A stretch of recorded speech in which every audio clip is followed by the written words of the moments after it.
Kajian ilmiah.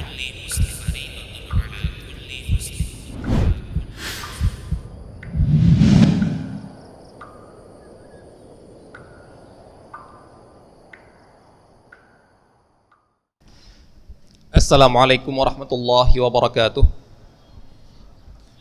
Alhamdulillah, wassalatu wassalamu ala rasulillah wa ala alihi wa sahbihi wa mawalah wa la hawla wa la quwata illa billah. Allahumma arinal haqqa haqqan warzuqna ittiba'ah wa arinal batila batilan warzuqna ijtinabah wa la taj'alhu multabisan alaina fanadil. Allahumma ja'alna mimman yastami'ul qawla fayattabi'u ahsanah fa innaka waliyyu dzalika wal qadiru alaih. Allahumma faqihna fid din, Allahumma faqihna fid din, Allahumma faqihna fid din wa 'allimna ta'wil. Hadirin kaum muslimin dan muslimat, para adik-adik mahasiswa dan mahasiswi yang dirahmati Allah Subhanahu wa taala. Puji dan syukur kita panjatkan kepada Allah Subhanahu wa taala yang mana pada hari ini kita masih diberikan kesempatan oleh Allah Subhanahu wa taala untuk memenuhi waktu kita dengan sebuah amalan yang mulia, untuk menuntut ilmu Allah Subhanahu wa taala, untuk menuntut ilmu di rumah Allah Subhanahu wa taala, untuk mengharapkan turunnya rahmat, datangnya sakinah, dihadiri oleh para malaikat yang kemudian memintakan ampun untuk kita semua. Semoga Allah Subhanahu wa taala menjadikan perkumpulan kita ini tajammu'an marhuma, perkumpulan yang diberikan rahmat oleh Allah Subhanahu wa taala. Kemudian setelah berkumpul ini kita pun akan berpisah insyaallah. Baik itu berpisah di waktu ini ataupun berpisah di dunia. Semoga Allah Subhanahu wa taala menjadikan perpisahan kita tafarruqan ma'suma, perpisahan yang tidak meninggalkan iri, tidak meninggalkan rasa dengki, tidak meninggalkan rasa hasad sesama kita, sehingga kita masih bisa bertemu kembali di akhirat, di telaganya Rasulullah sallallahu alaihi wasallam, di surga, di sisi Rasulullah sallallahu alaihi wasallam. Amin ya rabbal alamin. Kaum muslimin dan muslimat yang dirahmati Allah Subhanahu wa taala, insyaallah pada hari ini kita akan membahas sedikit tentang faktor-faktor yang bisa membuat kita bisa mendapatkan manfaat dari ilmu. Itu faktor-faktor yang bisa menjadikan kita bisa mendapatkan manfaat dari ilmu. Faktor-faktor ini disebutkan oleh Rasulullah, oleh Allah Subhanahu wa taala dalam sebuah surat, yang mana surat ini dikatakan oleh seorang sahabiyah, seorang wanita di antara sahabat Rasulullah sallallahu alaihi wasallam yang bernama Ummu Hisham bintu Harithah. Ummu Hisham bintu Harithah mengatakan, hafiztu qaf wal Qur'anil Majid min fi ma hafidtu qaf wal Qur'anil Majid illa min fi Rasulillah sallallahu alaihi wasallam yakhtubu biha kulla jum'atin. Hadis riwayat Imam Muslim. Aku bisa menghafal surat Qaf wal Qur'anil Majid itu karena aku mendengar di setiap khutbah Jumatnya Rasulullah sallallahu alaihi wasallam beliau membacakannya, sehingga saking seringnya aku dengar, aku pun bisa menghafalnya. Ini dikatakan oleh para ulama tentang bolehnya wanita menghadiri salat Jumat walaupun tidak wajib bagi mereka, dan juga disunnahkannya bagi para khatib untuk membacakan surat Qaf di dalam khutbahnya ataupun menerangkan makna isi surat Qaf di dalam khutbah Jumatnya kepada para jamaah. Karena ini adalah ayat yang sering dibacakan oleh Rasulullah sallallahu alaihi wasallam dalam khutbah Jumatnya. Nah, apa yang bisa kita ambil pelajaran? Memang sangat banyak. Akan tetapi yang akan kita ambil pelajaran ini adalah yang Allah Subhanahu wa taala sebutkan di dalam ayat ke-37 dari surat Qaf tersebut. Yang mana dalam ayat ke-37 itu Allah Subhanahu wa taala mengatakan, inna fi dzalika la dzikra liman kana lahu qalbun aw alqas sam'a wa huwa syahid. Inna fi dzalika, sesungguhnya pada yang demikian itu, dzalika, sesungguhnya pada hal-hal yang telah kita sebutkan sebelum itu, la dzikra, ada sebuah pelajaran, liman kana lahu qalbun, pelajaran itu bisa dimanfaatkan oleh orang-orang yang punya hati, au alqas sam'a wa huwa syahid, atau menggunakan pendengarannya sambil memperhatikan dan dia menyaksikan ataupun memperhatikan. Nah, ketika Allah SWT menyebutkan di dalam ayat 37 ini Ibnu Qayyim mengeluarkan sebuah faedah dari ayat tersebut yang beliau katakan faktor-faktor yang bisa menjadikan ilmu itu bermanfaat ada 4 yang Allah SWT sebutkan di dalam ayat tadi, yaitu inna fi dzalika, ini adalah faktor yang pertama. Inna fi dzalika, sesungguhnya pada yang demikian itu. Mari kita lihat dalam surat Qaf ini, apa sih yang ditunjukkan oleh ayat ke-37? Mari kita lihat ayat sebelumnya, ayat ke-36. Allah Subhanahu wa taala berfirman, wa kam ahlakna qablahum min qarnin hum ashaddu minhum batsha fanaqabu fil biladi hal mim mahis. Ini yang inna fi dzalika, sesungguhnya pada demikian itu, yaitu yang Allah Subhanahu wa taala sebutkan pada ayat sebelumnya. Apa? Berapa banyak, Allah katakan dalam ayat 36, berapa banyak sudah kami binasakan kaum-kaum sebelum kalian, wahai penduduk Mekah, wahai orang-orang Quraisy, wahai penentang Rasul sallallahu alaihi wasallam di Mekah, itu orang-orang musyrik. Allah katakan sudah berapa banyak, sudah sangat banyak kaum-kaum yang kami binasakan sebelum kalian, yang mana mereka itu hum asyaddu minhum batsya, yang mana mereka kaum-kaum itu lebih kuat kekuasaannya, lebih kuat badannya daripada kalian. Fanaqabu fil bilad, dan mereka bisa menjelajahi dunia, menjelajahi kota-kota. Hal mim mahis, namun ketika Allah Subhanahu wa taala membinasakan mereka, tidak ada yang bisa menolong mereka. Jadi Allah Subhanahu wa taala menyebutkan ini agar ini menjadi pelajaran bagi orang-orang Mekah.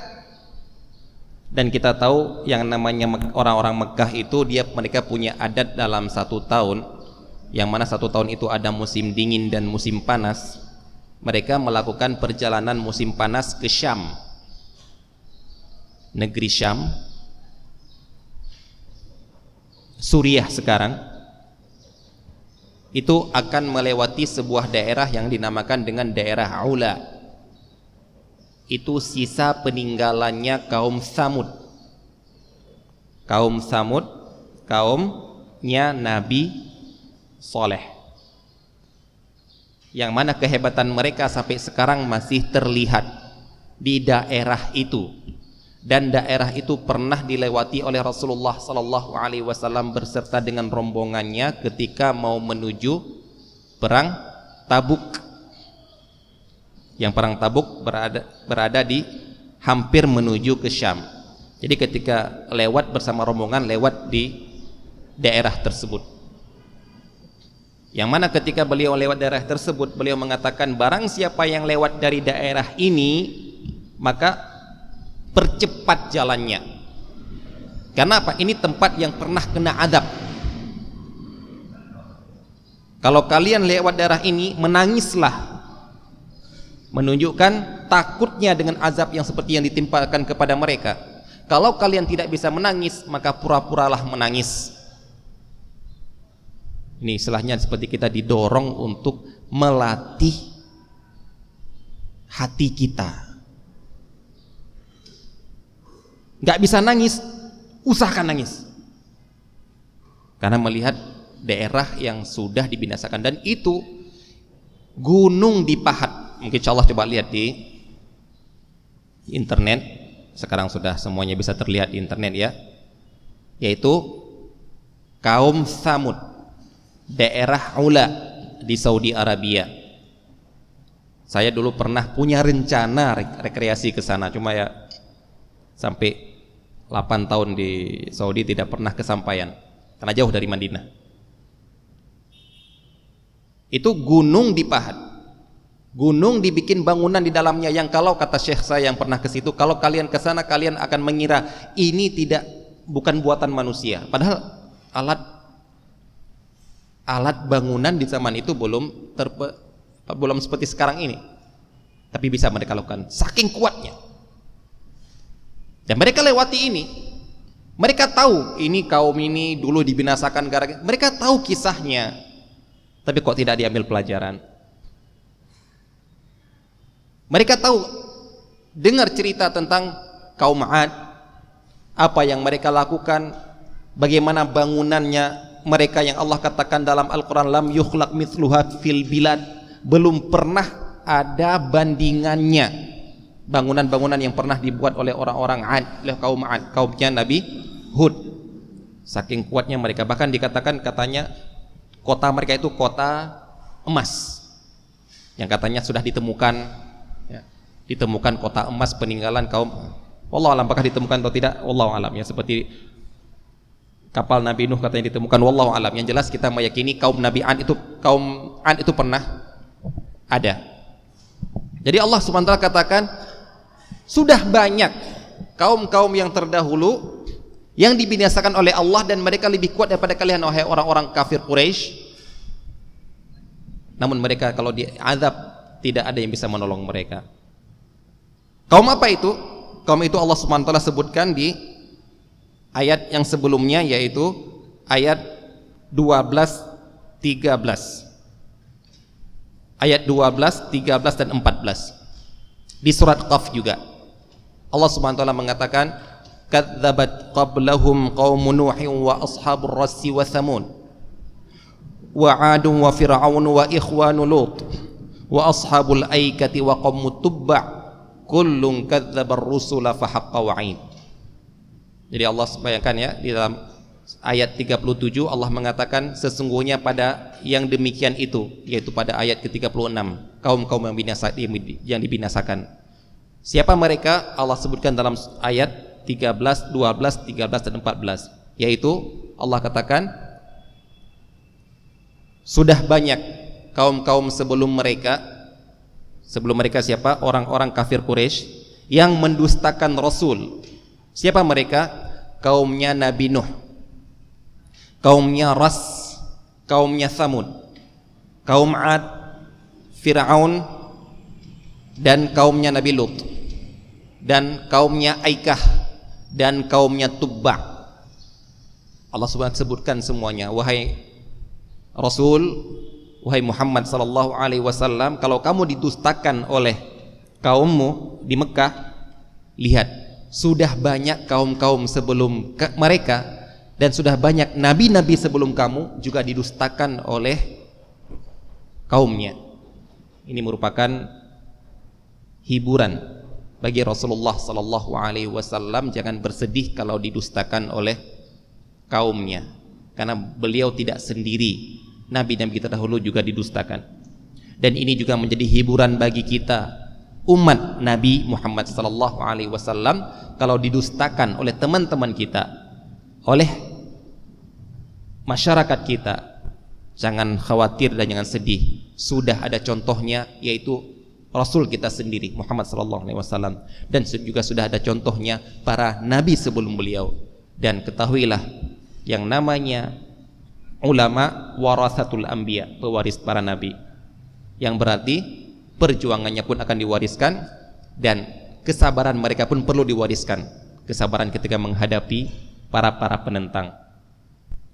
Allah mengatakan mereka semua itu 8 golongan ini kullun kadzabar rusula, mereka semua mendustakan para rasul, fahaqqa wa'in, dan mereka ditimpakan dengan kebinasaan. Nah, ini semua adalah menjadi pelajaran bagi kita yang Allah SWT katakan seharusnya kita mengambil pelajaran dari kisah-kisah terdahulu ini. Nah, mari kita lihat sekarang kembali ke ayat ke-37. Apa saja faktor-faktor yang bisa membuat ilmu itu bermanfaat atau membuat kita bisa menarik manfaat dari ilmu. Faktor yang pertama dari firman Allah Subhanahu wa taala, inna fi dzalika, sesungguhnya pada yang demikian itu. Ini maknanya adalah faktor yang bisa membuat seseorang bisa mendapatkan manfaat dari ilmu ataupun ilmu bisa bermanfaat. Yang pertama adalah sumber ilmu. Inna fi dzalika, sungguh pada demikian itu. Itu tunjuknya kemana? Ke kisah-kisah dalam Al-Quran. Berarti Allah SWT Allah menunjukkan kalau mau ngambil pelajaran, ambillah dari sumber yang tepat. Apa sumber yang tepat? Al-Quran. Karena dalam Al-Quran itu mengandung 3 hal secara global: akidah, hukum-hukum, ahkam. Yang ketiga kisah-kisah. Dan kisah yang paling banyak disebutkan dalam Al-Quran kisah Bani Israel. Kenapa? Itu kaum yang paling dekat dengan umat Muhammad sallallahu alaihi wasallam. Dan Rasulullah sallallahu alaihi wasallam sudah mengingatkan pada kaumnya, pada umatnya, bahwasanya umat ini akan mengikuti metode, jalan hidupnya, jalan beragamanya orang-orang Yahudi dan Nasrani. Shibran bi shibrin, dhira'an bi dhira'in, persis sama, plek. Ini bukan berarti nyuruh, tapi ngingatin.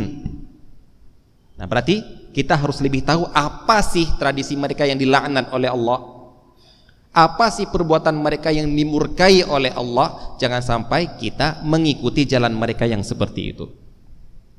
Ini dalam Al-Quran. Berarti faktor pertama yang bisa membuat ilmu itu bermanfaat adalah sumbernya harus benar. Baik, mari kita kaji secara logika. Anda mau menjadi seorang teknokrat, Anda mau menjadi seorang ahli mesin, pantas tidak daftarnya ke kampus ini? Yang dulu ketika saya masih SMA dulu sering bikin anekdot, atau selesai SMA sudah masuk kuliah bikin anekdot kalau ditanya kuliah di mana? Di kedokteran ITB. Orang yang tidak paham akan merasa Masya Allah hebat, sudah di kedokteran ITB Bandung lagi. Pertanyaannya, ada nggak fakultas kedokteran di ITB? Enggak ada. Berarti kan ditipu kita sebenarnya, Pak. Mau belajar kedokteran tapi milihnya ITB, itu enggak mungkin. Mau belajar menjadi teknokrat, insinyur sipil, tapi belajarnya ke tata boga, itu enggak nyambung. Berarti kamu ingin mendapatkan manfaat dari ilmu kedokteran, harus pilih fakultas kedokteran. Kamu ingin mendapatkan manfaat dari ilmu arsitek, harus pilih fakultas arsitek. Itu sudah sesuatu yang maklum secara nalar ya. Salah bila Anda mau menjadi seorang teknokrat, masuknya kedokteran ataupun sebaliknya. Nah, begitu juga Anda mau mendapatkan manfaat dari ilmu agama. Anda mau belajar agama untuk mendekatkan diri kepada Allah Subhanahu wa taala. Ya pasti harus kita ambil adalah sumber yang benar dalam ilmu agama. Dan apa itu sumber yang benar dalam ilmu agama? Tidak lain dan tidak bukan adalah Al-Quran dan Sunnah Rasulullah Sallallahu Alaihi Wasallam. Nah, Al-Quran yang sering kita baca itu, yang mana mungkin di sini akan saya berikan nasihat lagi ataupun sebuah instruksi, yang mana instruksi ini saya sering ucapkan, sering katakan ketika hampir-hampir Ramadan, yaitu tolong Ramadan nanti tamatkan Al-Quran sekali saja,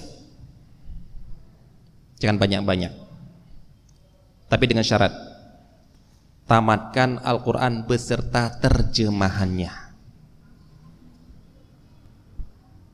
Kalau tidak bisa bahasa Arab. Kalau sudah bisa bahasa Arab dan pernah belajar tafsir, mungkin setiap baca Al-Quran teringat tafsir yang dipelajari, jadi tertafsir sendiri, tahu artinya sendiri, tahu apa makna Al-Quran.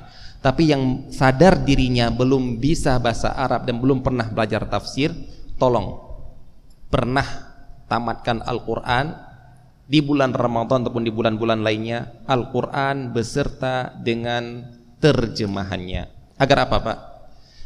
Ini sudah kita akui sebagai sumber ilmu yang utama di dalam syariat kita. Tapi sangat disayangkan umat Islam sendiri tidak tahu apa isi kandungan Al-Quran. Hanya mereka baca saja untuk mendapatkan pahala 1 huruf 10 pahala. Isinya nggak tahu. Sehingga apa yang terjadi? Contoh ya, mahram kita siapa sih? Mahram, yang ada hukum-hukum mahram di dalam syariat kita fikih tentang menyentuh, berkhalwat, safar, melihat aurat. Yang paling utama adalah tentang pernikahan. Ini sudah disebutkan oleh Allah Subhanahu wa ta'ala dalam Al-Quran, yang mana kalau Anda baca terjemahannya saja sudah kita pahami, belum tafsirnya, belum fikihnya. Tapi ada tidak di antara kita yang sudah paham, yang pernah membacanya dan tahu siapa-siapa saja mahram kita yang terkandung dalam Al-Quran? Tahu tidak sifat-sifat orang munafik yang disebutkan dalam Al-Quran, yang mana kalau kita ditanya sifat orang munafik, tahu kita cuma 3. Apa, Pak? Kalau berbicara berdusta, kalau berjanji mengingkari, kalau diberikan amanah mengkhianati. Benar, tapi ini dalam hadis. Tapi pernah tidak kita lihat sifat-sifat orang munafik yang disebutkan di dalam Al-Quran? Kenapa? Gini, atau katakan gimana, kenapa kita perlu tahu sifat-sifat orang munafik dalam Al-Quran? Saya bertanya, orang munafik itu kafirnya dari mana, Pak? Apa bentuk kekafiran mereka, Pak? Apakah mereka menyembah berhala? Ini contoh orang munafik di zaman Rasulullah di Madinah. Kalau yang di Mekah lawannya orang musyrik. Musyrik itu penyembah berhala. Di Madinah munafik musuhnya. Apakah mereka menyembah berhala? Punya Lata, Uzza, Hubal, Manat? Enggak. Terus kafirnya apa? Tapi mereka fid darkil asfali minan nar. Mereka di keraknya neraka. Terus apa kekafiran mereka apa? Nah, ini yang kita khawatirkan, Pak. Mereka sholat di belakang Rasulullah, mereka jihad bersama Rasulullah, mereka hadir kajiannya Rasulullah, tapi mereka fid darkil asfali minan nar. Yang sifat mereka dibongkar oleh Allah Subhanahu wa ta'ala dalam Al-Quran. Nah, pernah tidak kita melihat apa-apa saja sifat-sifat orang munafik? Jangan-jangan sifat itu ada pada diri kita yang mana kita sholat, kita puasa, ternyata dinilai oleh Allah Subhanahu wa taala munafik, fid darkil asfali minan nar. Mari kita baca. Inilah Al-Qur'an. Baik, baru saya minta baca dan baca artinya. Baik, sebelumnya saya ingin bertanya sekarang. Ada berapakah jumlah ayat dalam Al-Qur'an? Siapa yang bisa jawab?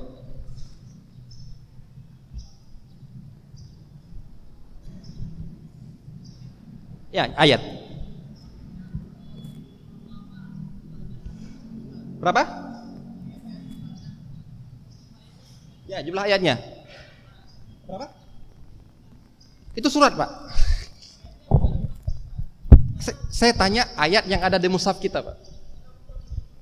6.666, Masya Allah, bagus. Ada yang lain? 6.236, ambil. Masya Allah, bagus, Bapak menjawabnya bagus. Saya ingin bertanya ini kenapa? Ini kampus ya, kampus para ilmuwan, calon ilmuwan, para akademisi. Saya pernah menghadiri acara oleh seorang profesor dari Dikti, dari BANPT, Badan Akreditasi Nasional Perguruan Tinggi, untuk melatih kami, kampus-kampus kami, cara mengisi formulir untuk akreditasi. Beliau mengatakan, saya pernah datang diundang untuk berbicara di sebuah kampus, bayangkan kampus yang dihadiri oleh mahasiswa dan para dosennya. Dosennya itu ada yang sudah doktor, ada yang sudah profesor. Beliau bertanya pertanyaan yang sama seperti pertanyaan saya, Pak. Berapakah jumlah ayat dalam Al-Quran? Semua menjawab, bahkan dosen-dosennya menjawab 6.666 ayat. Ditanya balik, dari mana tahu itu? Jawabannya adalah dari guru TPA, dari guru TPQ. Berarti sejak kecil dulu kita diajari 6.636, 6.666, dan itu salah. Berarti mereka mengatakan, Anda yang sudah sampai doktor dan profesor masih rela dibohongi oleh guru TPA. Yang mana guru TPA itu kalau ditanya dari mana tahu? Dari gurunya. Gurunya dari mana tahu? Dari gurunya. Dari mana? Ternyata enggak ada yang pernah menghitungnya. Ini menjadi pelajaran bagi kita, Pak. Menjadi tamparan bagi kita. Kenapa? Al-Quran, mushaf ada di rumah kita, mushaf ada di masjid kita, kalkulator ada. Kenapa kita tidak pernah sama sekali menghitung? Coba, benar nggak apa kata guru saya? 6.666. Hitung. Jangan-jangan yang dibilang oleh guru saya itu bohong. Yang benar 6.236. Sehingga menjadi pelajaran bagi kita, yang jumlah ayat saja kita dibohongi, Pak, apalagi isi kandungan Al-Quran, apalagi hadis yang tidak pernah kita baca sama sekali. Kemudian ada yang bilang, oh ini ada hadisnya, oh ini boleh, ini boleh, ini ada hadisnya. Apalagi itu yang harus lebih kita koreksi lagi, yang ayatnya pun sampai umur segini kita masih dibohongin, Pak. Ada yang sudah doktor, magister, doktor, profesor masih rela untuk memegang 6.666. Tolong diubah pola belajar kita, Pak. Kenapa kita orang akademisi tapi tidak mau kritis? Bukan menyalahkan, karena mereka pun dibohongin oleh mereka sebelumnya. Yang sebelumnya juga dibohongin. Dari manakah asalnya? Wallahu ta'ala a'lam. Kenapa nggak pernah ada yang hitung? Dan saya katakan, jangan percaya saya juga. Ketika saya bilang 6.236, jangan percaya juga. Hitung sendiri. Sehingga kalau ada ustadz yang bilang, ini dalam Al-Quran, ini ada dalam hadis, Anda tidak mau percaya juga tidak apa-apa. Rujuk sendiri. Jangan-jangan ustadznya salah membaca hadis. Nah, ini menjadi pelajaran bagi kita. Sumber utama, sumber ilmu kita yang utama kita sendiri belum memahaminya semuanya. Bagaimana dengan kitab-kitab agama yang lainnya? Nah, kaum muslimin dan muslimat yang dirahmati Allah Subhanahu wa taala, sumber harus benar, yaitu Al-Qur'an dan sunnah Rasulullah sallallahu alaihi wasallam. Dan ini diakui oleh orang-orang kafir, sehingga mereka menghalangi orang untuk mendengarkan Al-Quran.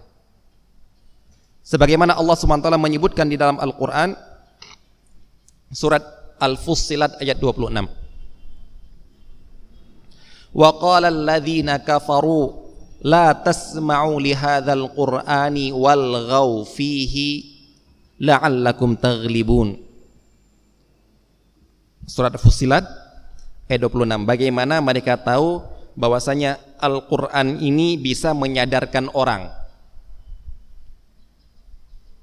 Makanya mereka mengatakan, la tasma'u li hadzal Qur'an, jangan kalian dengarkan Al-Quran ini.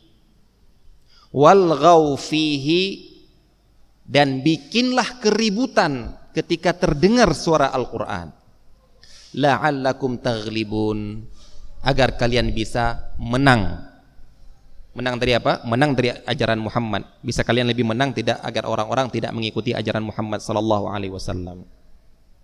Tiada metode mereka ya. Yang pertama metode mereka, jangan dengarkan Al-Quran. Dihalangi orang untuk mendengarkan Al-Quran. Ada pengajian-pengajian yang membahas Al-Quran dan As-Sunnah, dilarang. Kenapa? Karena kalau didengarkan banyak yang sadar. Jadi seperti membiarkan orang bodoh. Jangan tahu sumber ilmu yang benar. Pokoknya itu aja mainnya. Ini ada kajian, ada ajaran untuk mengarahkan orang untuk tahu ilmu yang benar. Untuk tahu kalau tanya dalil ke sini. Ini akan diusahakan oleh mereka, Pak. Karena mereka punya salafnya. Apa salafnya? Ya ini. Mereka punya panutan mereka, bagaimana cara menghalangi orang untuk tidak mengikuti sunnah Rasulullah punya. Mereka akan menghalangi ini. Dan kita mengajak ke ilmiah. Ini ajaran Allah. Yang ngasih tahu Allah, bukan saya. Dari mana saya tahu? Dari Al-Quran. Mau tahu baca sendiri ayat ini. Dari mana kalian tahu? Dari hadis. Mau tahu baca sendiri. Belum bisa baca? Belajar bahasa Arab. Ilmiah. Oh, sangat ilmiah, Pak. Seperti Anda belajar di kampus. Anda disuruh untuk menunjukkan referensi. Coba saja bikin skripsi dan tesis, gak ada referensi. Dibuang sama dosen pembimbingnya, Pak. Kenapa? Anda tidak punya dasar, kayak ngomong sendiri. Ini ilmiah. Tapi begitu kita mau mengajak ilmiah dalam agama, kok gak ada yang, kok ditentang. Kenapa? Ya itulah, kita khawatirnya ada pembodohan dalam agama ini. Dan itu sudah dilakukan oleh mereka. La tasma'u li hadzal Qur'an, jangan dengar. Kalaupun terdengar, masih dibacakan, masih terdengar, punya metode lain mereka, yaitu walghaw fihi, bikinlah keributan. Nah, bentuk keributannya apa? Dikatakan dalam tafsir oleh Ibnu Abbas, beliau mengatakan bikin keributan dengan sajak-sajak dan syair-syair yang kalian bacakan. Jadi itu baca Al-Quran, terdengar, ayo kita bersyair yuk, berdendang biar tidak terdengar. Imam Mujahid seorang tabi'in, muridnya Ibnu Abbas, mengatakan bentuk cara untuk bikin keributan ketika terdengar Al-Quran, bikin pakai apa? Siul-siulan. Biar apa? Biar nggak terdengar. Dan metode ini juga masih dipakai sampai sekarang. Yaitu dengan apa? Dengan alat-alat bikin keributan yang lebih canggih daripada model yang lama. Apa itu? Ya bisa kita katakan dengan nyanyian-nyanyian. Anak-anak muda, di sana ada kajian Al-Quran, di sana ada mempelajari Al-Quran, bikin yang lain yang bisa menarik anak muda ke arah situ, biar nggak dengar yang itu. Kalau dengar yang itu, nanti bisa sadar, Kalau dengar itu nanti bisa taat kepada Allah. Kalau ini ke arah ya jalan yang mereka inginkan. Dan itu sudah mereka lakukan, Pak. Maka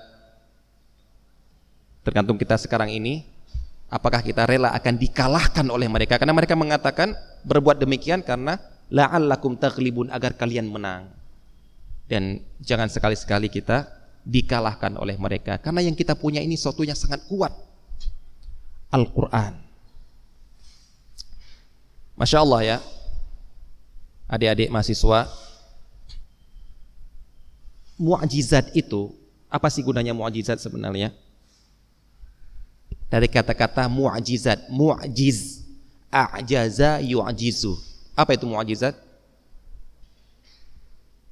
Mu'jizat para nabi itu sesuatu yang tidak bisa dikalahkan, yang membuat yang lain kalah. Itu namanya mu'jizat. Dan mu'jizat para nabi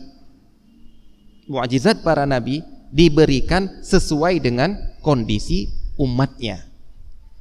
Nabi Musa alaihissalam mu'jizatnya tongkat bisa berubah jadi ular, dan ular asli ya. Ini mohon dipahami.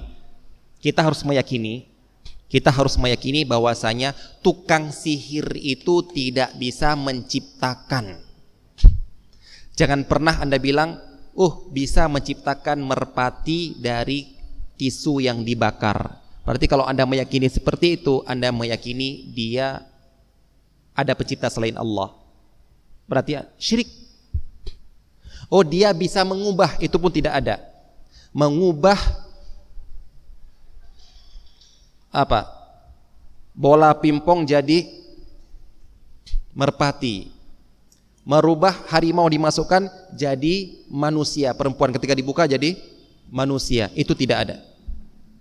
Apa yang dilakukan oleh tukang sihir, Pak, sebenarnya, Pak? Menipu mata. Dan itu juga yang dilakukan oleh penyihirnya Firaun. Ketika bertanding dengan Musa alaihissalam, mereka melemparkan tongkat-tongkat dan tali-tali mereka. Allah mengatakan dalam Al-Quran, yukhayyalu ilaihim annaha tas'a. Mengkhayalkan dalam pandangan manusia semuanya ini berliuk-liuk bagaikan ular. Dan dalam pandangan Nabi Musa alaihissalam juga seperti itu, sehingga beliau mau lari. Katakan oleh Allah, jangan takut Musa. Nabi Musa alaihissalam disuruh lemparkan tongkat yang kemudian jadi ular asli. Nah, tukang sihir mereka tahu ini sihir, ini sebenarnya tali, ini sebenarnya tongkat. Yang dilihat oleh mereka ular. Kami tukang sihir gak bisa ditipu. Tapi yang dilempar oleh Musa, kami pun lihatnya ular. Ini bukan sihir, ini bukan kerjaan manusia. Kalau kerjaan manusia sihir, sudah ini paling polnya ini. Ini paling sihir terhebat di negeri ini. Masih cuma bisa untuk menipu mata. Tapi kalau mengubah jadi asli, itu bukan kerjaan manusia, itu kerjaan Rabbul Alamin. Kemudian apa? Tukang sihir sujud semua, karena ini bukan lagi kerjaan manusia ini. Kalau Musa penyihir masih bisa. Kalau Musa penyihir, kami masih bisa nandingi sihir lawan sihir sekarang. Hayalan hawal hayalan. Silap mata lawan silap mata. Tapi ini kerjaan manusia lawan dengan kerjaan Allah. Gak mungkin lagi sujud mereka semua, Pak. Ini mu'jizat. Nabi Isa alaihissalam kedokteran yang bisa menyembuhkan orang yang tidak bisa disembuhkan di zaman mereka. Apa itu? Orang mati pun bisa hidup. Baik. Nabi Muhammad SAW mu'jizatnya yang paling besar adalah Al-Quran. Kenapa? Karena Rasulullah SAW Nabi akhir zaman sampai kapanpun, sampai hari kiamat, Al-Quran ini masih dipakai, dan ini masih mu'jizat sampai kapanpun. Banyak orang-orang yang ilmuwan yang sampai bercerita ke kita, mereka sadar, mereka kagum dengan ilmu pengetahuan yang disebutkan oleh Al-Quran. Berarti apa? Masih mu'jizat kan? Masih. Bagaimana bisa menyadarkan orang melawan dugaan orang tentang ilmu pengetahuan yang ternyata sudah disebutkan di dalam Al-Quran. Proses janin, antariksa, apa yang ada di bumi, tentang alam, yang mana Masya Allah ternyata bukti berkembangnya ilmu pengetahuan dan teknologi terjadinya di zaman umat Muhammad sallallahu alaihi wasallam. Bagaimana Al-Quran ini bisa menjadi mu'jizat. Sehingga jangan dengar ini. Nanti kalau kamu dengar ini sadar, kok bisa penelitian ini baru saya temukan, satu-satunya saya temukan, ternyata Muhammad sudah bawa sebutkan dalam Al-Quran ini. Berarti ini bukan buatan manusia, buatan Rabbul Alamin. Ini firman Rabbul Alamin. Bisa sadar mereka, makanya jangan dibacakan.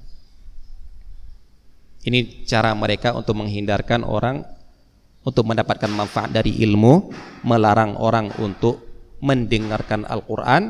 Kalaupun bisa mendengarkan, bikinlah keributan. Ini sumbernya adalah Al-Quran. Begitu juga As-Sunnah. Dan itu juga sudah dilakukan oleh orang-orang kafir Quraisy, yang mana mereka setiap ada orang masuk ke kota Mekah, apalagi dari pemimpin-pemimpin kabilah dari luar kota Mekah, mereka hadang duluan. Mau kemana?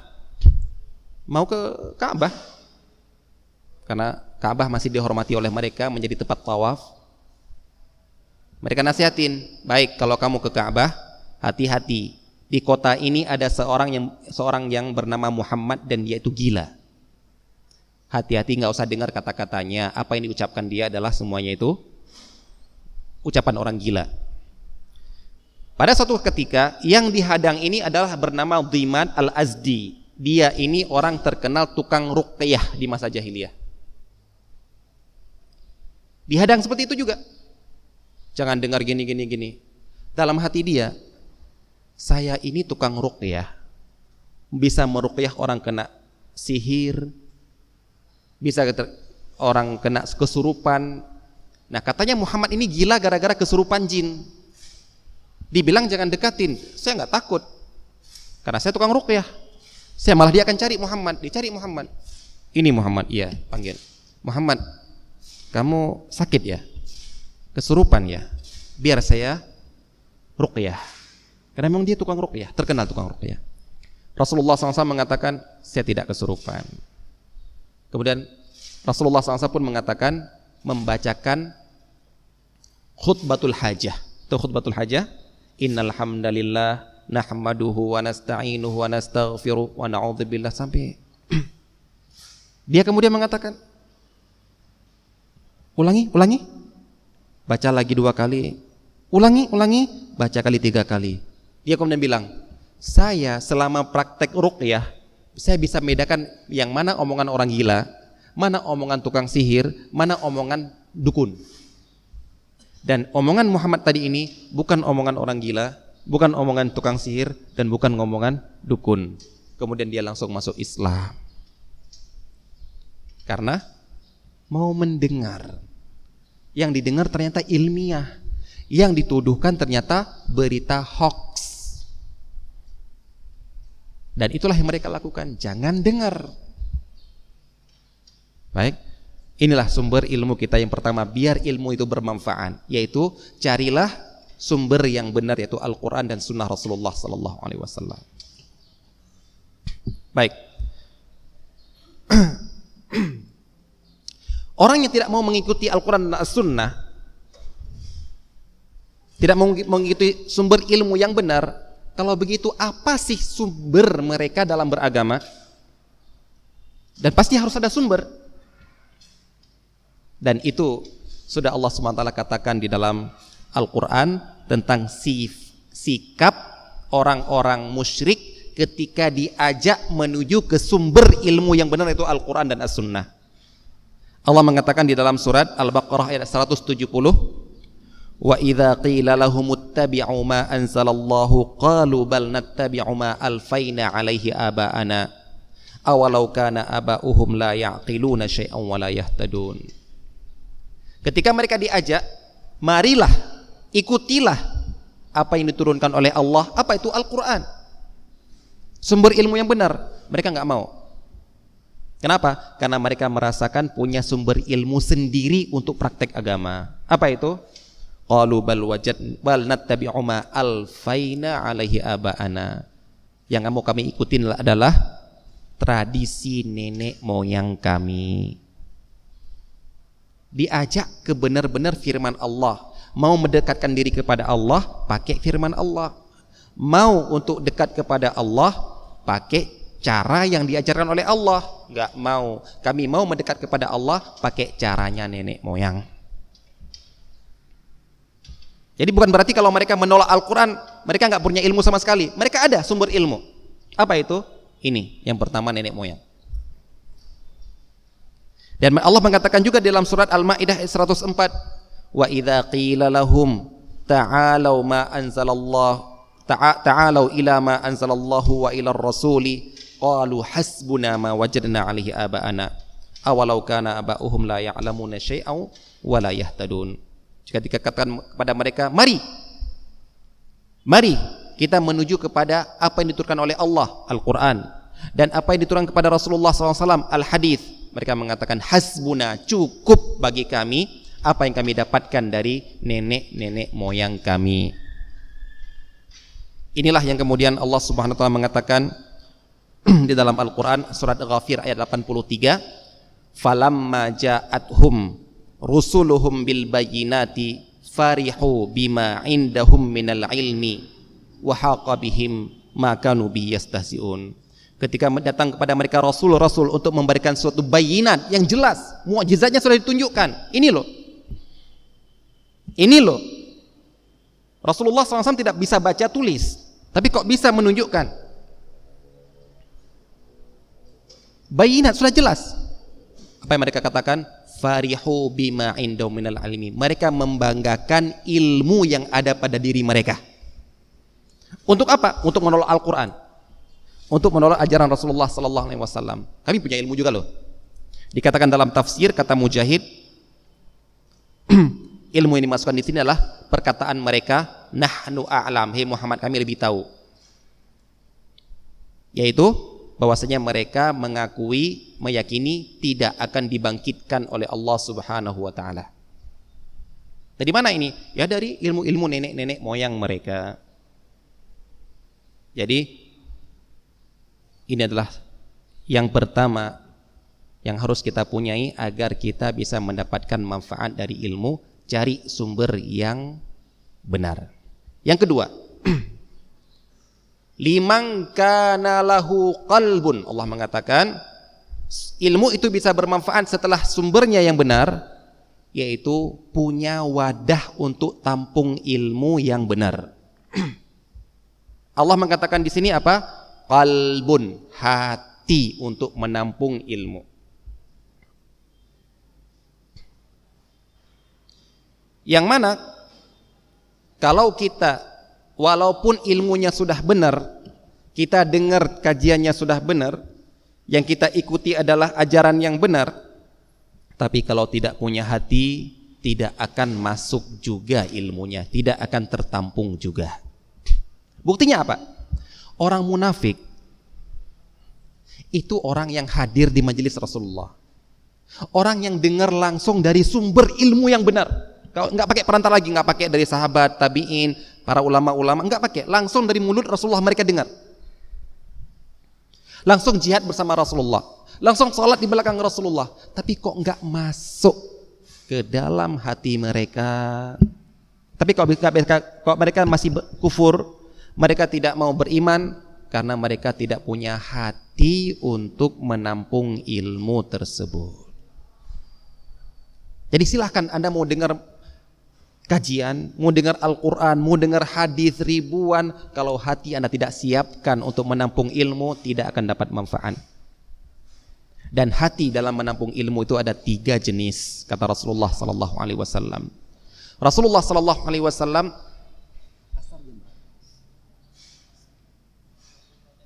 berapa? 25 menit lagi. Masya Allah. Rasulullah sallallahu alaihi wasallam mengatakan, "Mathalu ma ba'athani Allahu bihi minal huda wal ilmi kamathali ghaithin asaba ardan. Perumpamaan aku, perbandingan aku dengan ilmu yang aku bawakan ini seperti hujan yang turun ke atas bumi. Jadi maksudnya aku membawa ilmu ini bagaikan hujan. Yang mana ilmu ini aku sebarkan kepada manusia, manusia yang menerima ilmu ini bagaikan tanah. Mari kita lihat sekarang, kita tanah yang mana? Silakan ukur diri sendiri, tidak usah kemudian nunjuk-nunjuk orang lain. Rasulullah SAW mengatakan ada 3 tanah. Yang pertama, tanah yang subur. Apa tanda subur? Bisa menyerap air dan menumbuhkan tumbuh-tumbuhan. Sehingga airnya bisa dimanfaatkan untuk dirinya sendiri, kemudian bisa mengeluarkan tumbuh-tumbuhan yang bisa dimanfaatkan oleh manusia dan hewan-hewan. Ini yang pertama. Yang kedua, tanah yang tidak subur tapi bentuknya cekung. Dia cuma bisa menampung air. Tidak terserap oleh diri sendiri, tapi hanya bisa menampung, dan air ini masih bisa dimanfaatkan oleh manusia dan hewan untuk diminumnya. Yang ketiga, datar, licin, tidak menyerap air dan tidak bisa menampung air.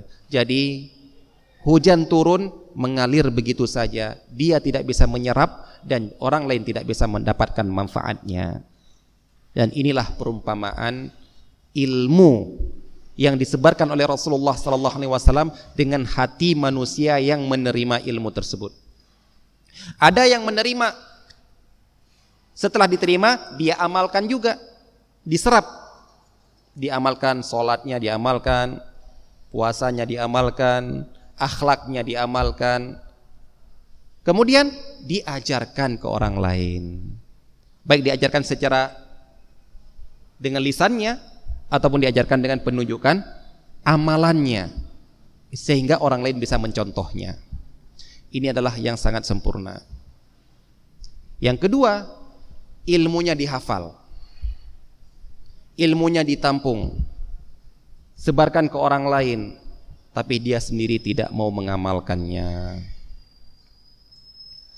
Yang ketiga, sudah tidak mau mengamalkan ilmu dan juga dia tidak mau menjadi andil untuk menyebarkan ilmu. Masuk dari kuping kanan, keluar dari kuping kiri istilahnya. Nah, yang seperti ini, mau ilmunya benar, dia tetap tidak akan bisa mendapatkan manfaat dari ilmu karena wadahnya tidak punya. Nah, marilah kita lihat semuanya. Sudah berapa ilmukah yang saya dengar dan berapakah yang sudah saya serap? Sudah berapa ilmukah yang saya dengar dan yang saya serap dan yang saya tularkan kepada orang lain kembali, agar kita bisa menjadi tanah yang subur, hati yang subur untuk menyerap ilmu dan mengamalkannya, kemudian biar diserap, biar menyebarkan kepada orang lain. Ataupun jangan-jangan kita ini termasuk orang yang tahu nggak boleh tapi masih kita lakukan, tapi kita ajarkan ke orang lain nggak boleh. Tahu ini wajib tapi kita tinggalkan, tapi tetap kita ajarkan kepada orang lain tidak boleh. Ini masih mending. Tapi yang ketiga, sudah tidak mengamalkan, disembunyikan kepada orang lain, biar nggak tahu, biar masuk neraka sama-sama. Yang ini yang lebih bahaya, padahal dia tahu ilmu itu adalah ilmu yang sangat bermanfaat.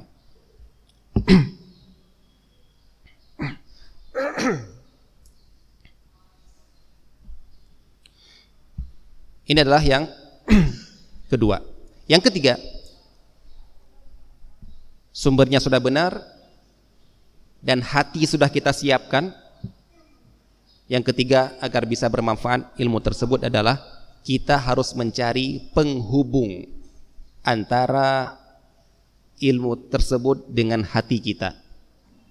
Kita istilahkan seperti ini, generatornya sudah bagus, bisa menghasilkan listrik, lampunya sudah siap, bukan lampu yang soak, bukan lampu yang rusak, tapi lampu yang bisa nyala, yang bisa memanfaatkan bagi orang lain sinarnya. Tapi bagaimana cara biar nyala? Berarti kita harus cari penghubung kabel antara generator dengan lampu ini. Itulah yang harus kita punya sekarang, yaitu fasilitas untuk mendatangkan ilmu dari sumber yang benar ke hati kita. Apa itu? Allah Subhanahu wa taala mengatakan dalam Al-Qur'an dalam surat An-Nahl ayat 78, yaitu fasilitas untuk bisa menghantarkan ilmu. Allah mengatakan, wallahu akhrajakum min butuni ummahatikum la ta'lamuna syai'a. Allah mengeluarkan kalian dari rahim ibu kalian tidak tahu apa-apa. Berarti apa? Jahil, nggak tahu ilmu.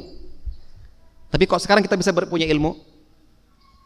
Allah, kita harus yakin bahwasanya Allah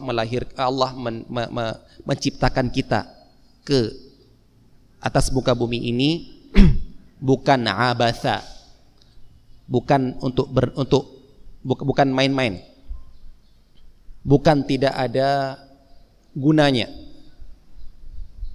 namun ada tujuan utamanya. Namun Allah keluarkan kita dari rahim ibu kita nggak tahu apa-apa. Berarti apa yang diberikan oleh Allah agar bisa tahu nanti?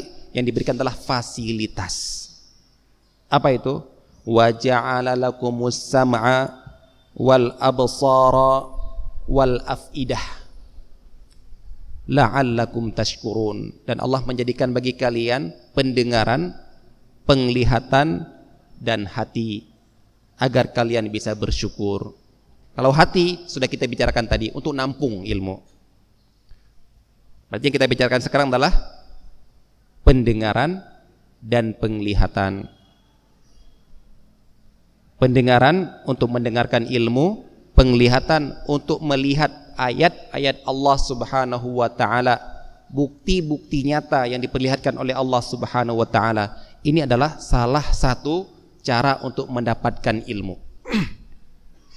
Yang mana di zaman Rasulullah sallallahu alaihi wasallam ada orang yang langsung melihat keajaiban, mukjizat Rasulullah sallallahu alaihi wasallam di hadapan mereka.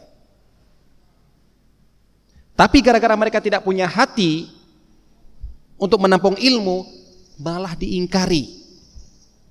Bayangkan, mereka sudah ngetes Rasulullah sallallahu alaihi wasallam, bukti beliau sebagai nabi, suruh belah bulan. Terbelah. Berimankah mereka? Tidak. Karena apa? Padahal sudah di depan mata loh. Sudah nyata-nyata di depan mata. Tapi tidak mau dengar. Karena memang tidak punya hati. Orang Yahudi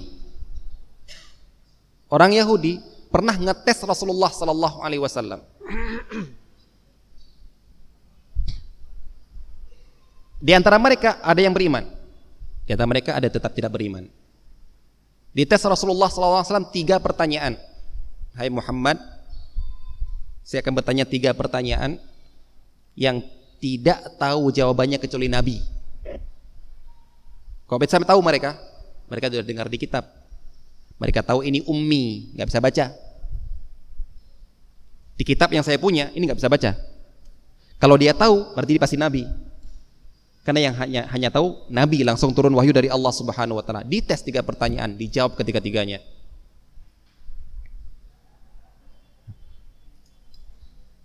Apa makanan pertama penduduk surga? Yang kedua, lupa saya, tanda kiamat kalau nggak salah, tanda kiamat. Yang ketiga, kenapa anak ada yang mirip bapak, ada yang mirip ibunya? Jawab oleh Rasulullah, tak jawab. Langsung beriman. Abdullah bin Salam langsung beriman. Kemudian dia mengatakan, ya Rasulullah, kaum orang Yahudi itu orang-orang yang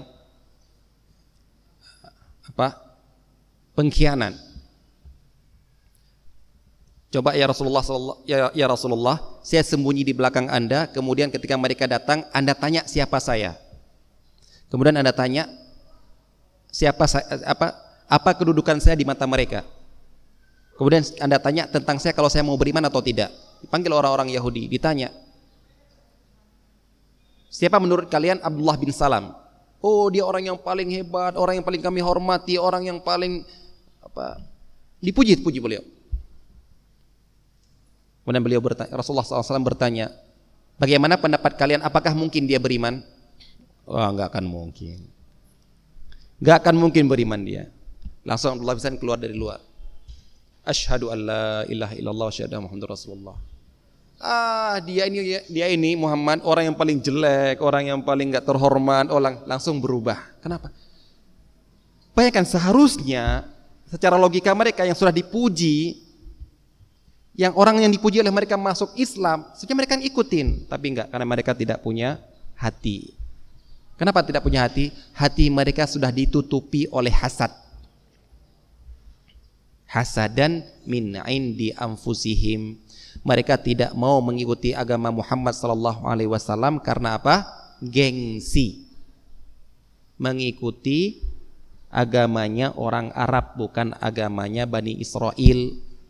Mereka pinginnya nabi yang terakhir, yang katanya nabi akhir zaman, tidak akan ada nabi lagi setelah dia dari Bani Israel. Ternyata yang muncul dari orang Arab. Ditutupilah oleh hasad. Jadi apapun ilmu disampaikan oleh mereka, kalau bukan karena taufik dan hidayah Allah SWT, tidak akan masuk mereka, walaupun jelas di hadapan mereka. Walaupun ada di antara orang Yahudi mengatakan, Abdullah bin Salam sendiri mengatakan sebelum ngetes awal-awal masuk Rasulullah SAW ke Madinah, awal-awal masuk ke Madinah dikerumuni oleh orang-orang Ansar. Orang Yahudi ini lihat, saya mau tahu dulu. Begitu dia lihat, baru lihat wajahnya saja langsung bilang ini nabi. Sampai ada yang ditanya, kok bisa kalian tahu itu nabi? Sudah, kami lebih kenal nabi daripada anak-anak kami. Anak-anak kami memang lahir dari istri kami, tapi jangan-jangan istri kami selingkuh, sehingga kami tidak tahu, tidak kenal ini anak kami atau anak tetangga. Tapi kalau nabi, sifat-sifatnya yang dalam kitab kami sudah kami tahu ini nabi. Tapi kenapa di antara mereka tidak ada yang mau beriman? Itulah yang dinamakan hatinya. Lihat sudah, dengar sudah, tapi hati tidak bisa dimasukkan. Gitu juga kalau orang hati sudah siap tapi nggak mau belajar, nggak mendengar, nggak mencari, nggak melihat, ya nggak akan masuk juga. Jadi kalau ada orang-orang yang sekarang misalnya mengatakan, iya, saya tahu itu benar, tapi, kalau sudah model seperti ini, tapi, itu mereka sudah didengarkan, ini ilmiah, ini ada dalam Al-Quran, ini ada dalam sunnah yang sumber hukum kita. Tapi kenapa kenapa nggak mau diterima? Ini masalahnya, ini hatinya yang membuat orang-orang musyrik juga tidak mau menerima.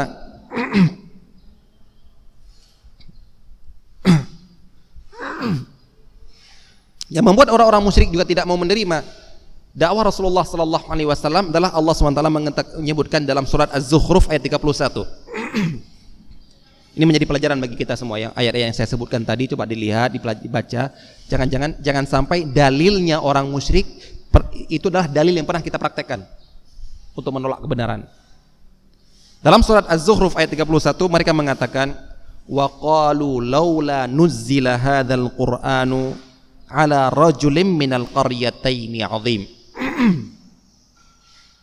Mereka mengatakan, kenapa Al-Quran ini kok diturunkan ke Muhammad? Kenapa enggak bukan dari seseorang dari dua kota yang besar, yaitu Taif sama satu lagi lupa saya.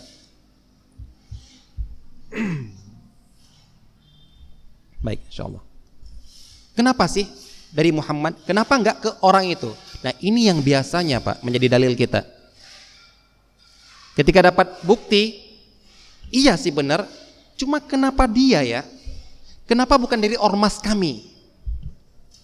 Kenapa dari dia ya?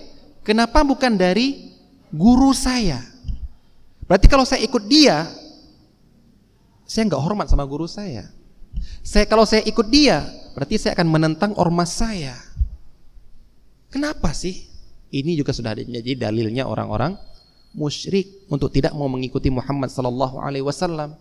Karena mengatakan, kenapa enggak ini diturunkan kepada orang lain saja? Kenapa harus Muhammad? Mereka mengatakan seperti itu. Jadi ini adalah faktor yang ketiga.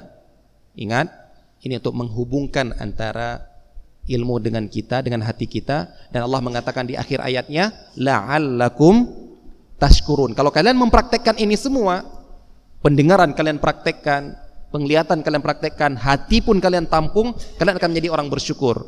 Namun Allah Subhanahu wa taala menyebutkan dalam surat Al-Mu'minun ayat 78. Wa huwal ladzi ansha'a lakumus sam'a wal absara wal afidah qalilan ma tashkurun. Ini bukti Allah menciptakan pendengaran, penglihatan dan hati agar kita bisa memanfaatkannya dan menjadi bersyukur. Tapi Allah mengatakan dalam surah Al-Mu'minun tadi, Allah lah yang menciptakan kepada kalian pendengaran, penglihatan dan hati, namun sedikit di antara kalian yang bersyukur. Berarti apa? Banyak yang tidak menggunakan fasilitas ini untuk menerima ilmu dari Allah dan Rasulnya yang bisa membuat mereka bersyukur. Jadi akhirnya mereka tidak mau bersyukur. Sehingga Allah mengatakan dalam surat Al-A'raf ayat 179, akibat bagi orang-orang yang tidak menggunakan ketiga fasilitas ini dengan benar untuk mendapatkan ilmu, walaqad dzara'na li jahannama katsiran minal jinni wal ins lahum qulubun la yafqahuna biha wa lahum a'yunun la yubsiruna biha wa lahum adhanun la yasma'una biha ulaika kal an'ami bal hum adall. Sudah kami siapkan untuk masuk ke neraka kebanyakan dari jin dan manusia, mereka punya hati tidak mau untuk memahami, mereka punya mata tidak mau untuk melihat, mereka punya telinga namun tidak mau untuk mendengar. Mereka bagaikan binatang ternak, bahkan mereka lebih sesat, lebih hina daripada binatang ternak. Coba perhatikan ayat Fussilat, ayat surat An-Nahl tadi, yang Allah mengatakan kita dikeluarkan dari perut, dari rahim ibu kita tidak mengetahui apa-apa, menciptakan pendengaran, penglihatan dan hati. Urutannya gitu ya. Pendengaran, penglihatan dan hati. Namun ketika Allah menyebutkan balasan bagi orang yang tidak menggunakan fasilitas, Allah menyebutkan hati dulu. Ketika Allah menyebutkan balasannya neraka bagi orang yang tidak menggunakan fasilitas ini, Allah menyebutkan hati dulu, bukan pendengaran dulu. Hati, penglihatan dan pendengaran. Apa hikmahnya ini, Pak? Ternyata kalau untuk mendapatkan ilmu, pendengaranlah yang lebih banyak kita pakai. Penglihatan karena ada banyak unsur-unsur yang bisanya didengar namun tidak bisa dilihat. Namun hasil akhirnya harus ditampung di dalam hati. Yang mana kalau kita tidak praktekkan, dianggap apa? Yang kita praktekkan itu adalah hatinya yang tidak kita gunakan terlebih dahulu, yang kadang terdengar namun kita tidak masukkan dalam hati. Berarti tidak kita cerna dengan hati. Yang mata kita lihat tapi kita tidak mengambil ibrah ataupun pelajaran dengan apa yang kita lihat. Telinga terkadang kita dengar namun tidak pernah masuk ke dalam telinga kita karena kita tidak menggunakan telinga ini dengan sebenar-benarnya.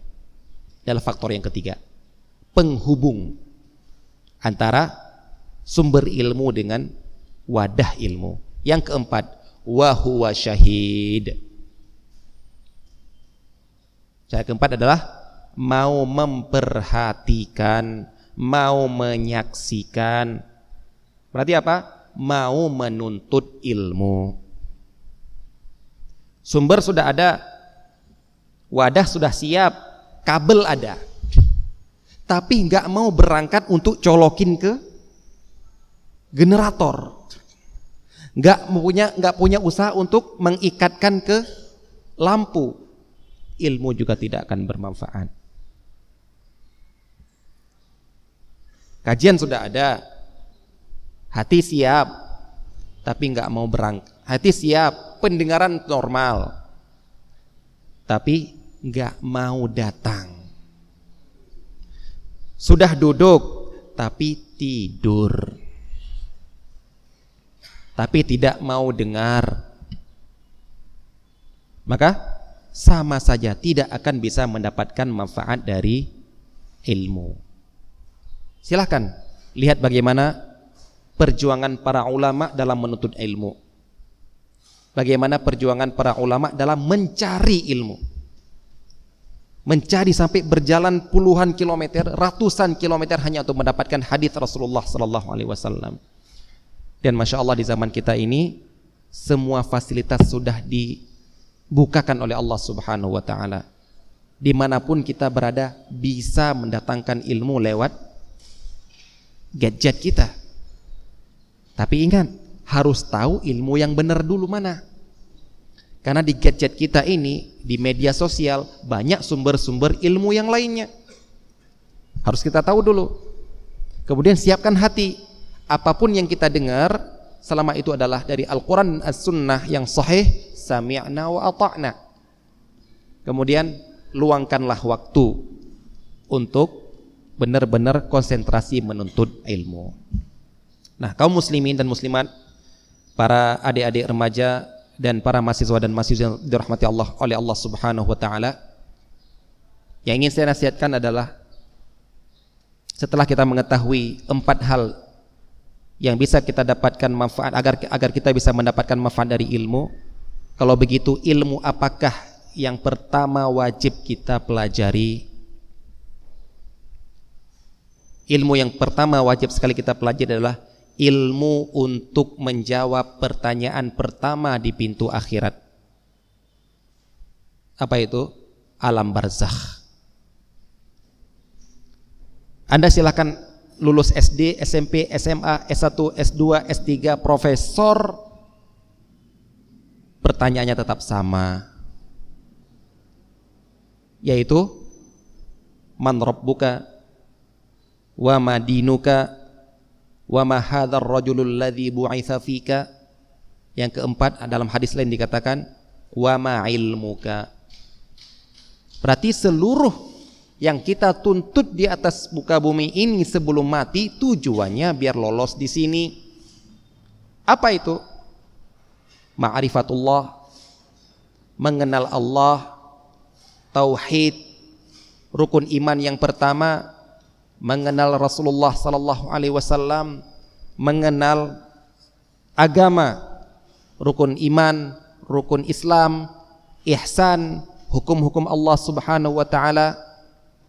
Dan yang ketiga, yang keempat ditanya, wa ma ilmuka, apa ilmumu?